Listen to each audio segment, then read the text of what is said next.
in that range. Like you could see here, this range is kind of a demand zone.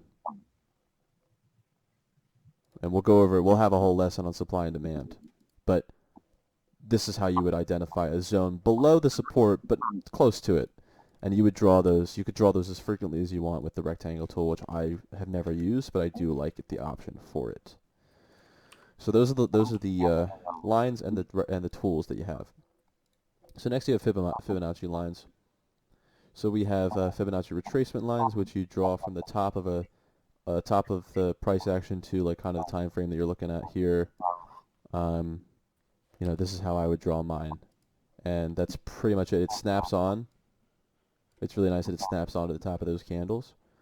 So if we come down to a 5-minute, you know, this was actually very cool. Like today, what's today, the 10th? So at market open today, you could have seen huge rejection at this price point, right? And then it tested this Fibonacci line, came back down, and then, you know, you could have seen it's come back up. Didn't come there. It's come back up, and then you could probably expect to buy puts here, right? Because if you see it coming around this zone, you could expect to buy puts. And if you bought puts, I mean that's about $1 move, which is pretty good, or like a 50-cent move, which would make you $20 a contract or something like that. But yeah, Fibonacci lines are really good. I think a good Fibonacci example would be Tesla's probably a good Fibonacci line example. Oh, I already have them. Oh, that's interesting. So I already drew them. I drew it on the top of the 25th of January. And yeah, I mean, look, it came down very close to this line here. Came back up. And now it's kind of on the downside, which is why I said to Space Cadet, I said to him, I'm like, I'm thinking Tesla's going to come back down around 790 again, 797, because this is kind of like a zone. This is kind of like a really big demand zone here, which is what I'm expecting Tesla to come down to. So it's getting close, and so that's how you use Fibonacci retracement lines. You just draw from the top to the bottom of any given kind of zone, and you'll get better with it in time. Like this is the extreme bottom. Actually, down here is the extreme bottom. So maybe those lines fit, or maybe if I'm looking on a shorter time frame, you know, I look kind of here. Let's say I'm looking here, just within this time frame. You know, you get practice drawing these lines and drawing these retracements over time. So that's kind of how you use that tool. Fibonacci extension line. I'm not quite sure how this Fibonacci extension works. I don't know if you can chime in, Matt, and talk about Fibonacci extension. I'm not quite sure what it does.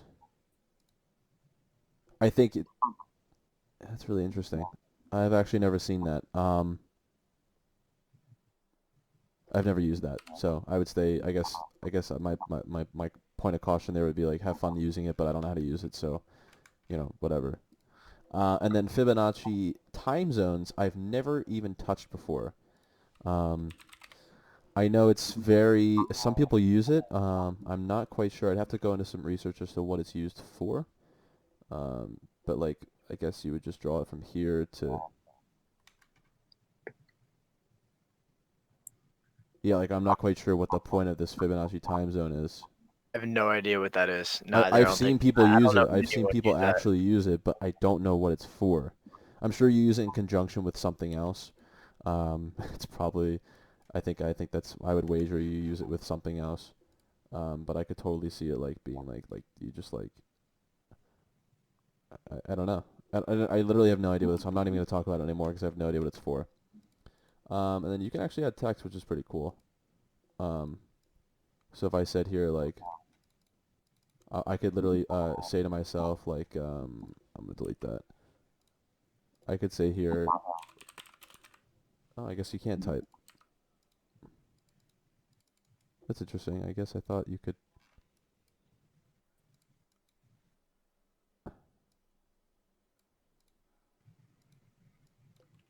Yeah.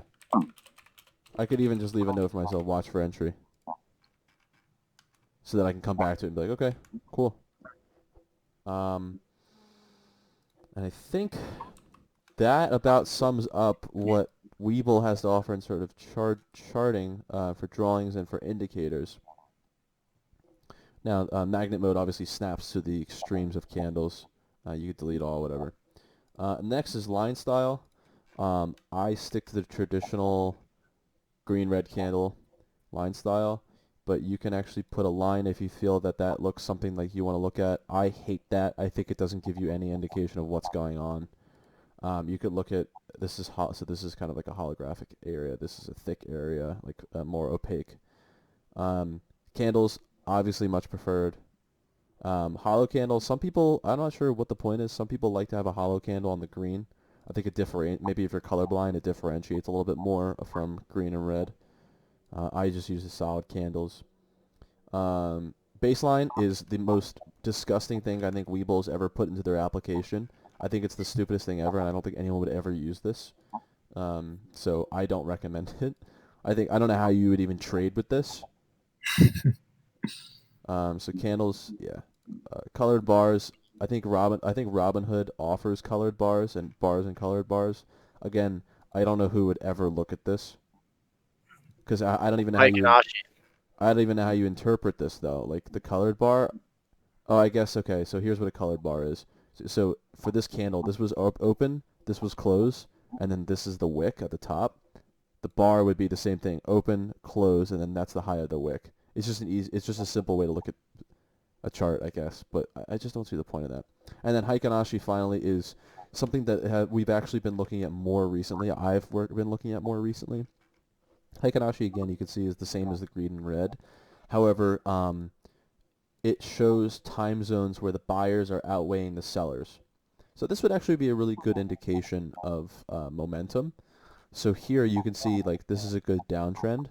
So for most of these 5-minute intervals, the sellers were outweighing the buyers, even though so you see red, even though there was a strong buy here, sell like every single time in this, they were being outweighed.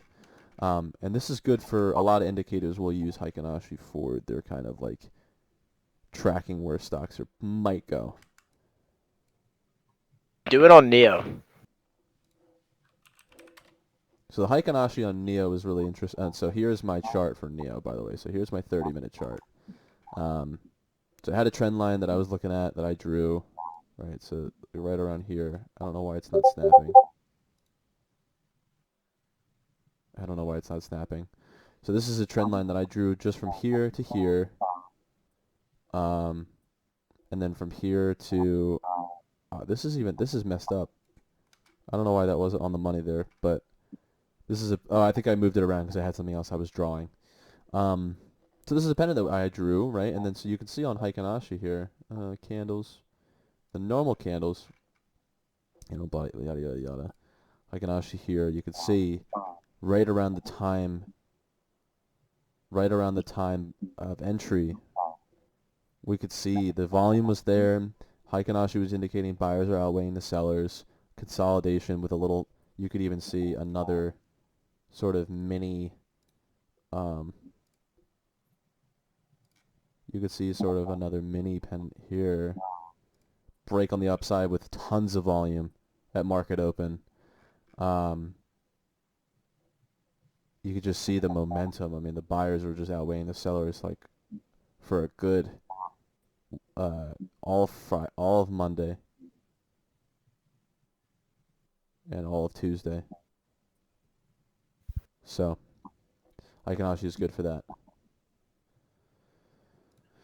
And that's how you change candles up a little bit. And then there's a grid. I'm not right sure what the...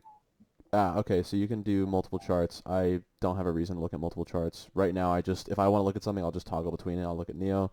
Say I'm going to go look at SPY. Okay, I'm looking at SPY. Okay, now back to Neo. I'm sure you guys will find it's better to just have both. Because most of my day is spent, all of my day is spent in the trading layout. So I don't actually look at I don't have multiple charts up. I only look at the trading layout here. I never go over to this tab. But if I wanted to, I mean, here it is. So do all the lines that you draw, they just stay there until you delete them? Yeah, until you delete them, they're there. Right, so I haven't gotten rid of any of these lines. Yeah.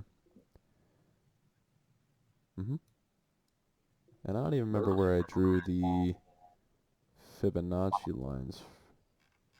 Where did I draw them? I don't want to cut you off, but I gotta head out now. I have to go get a fucking drug test, unfortunately. But yeah, I am happy that I went over what I went with you guys, and I'm happy you guys understood it, and hopefully you can utilize this knowledge for future reference and really excel your trading and start seeing what we see on the daily basis.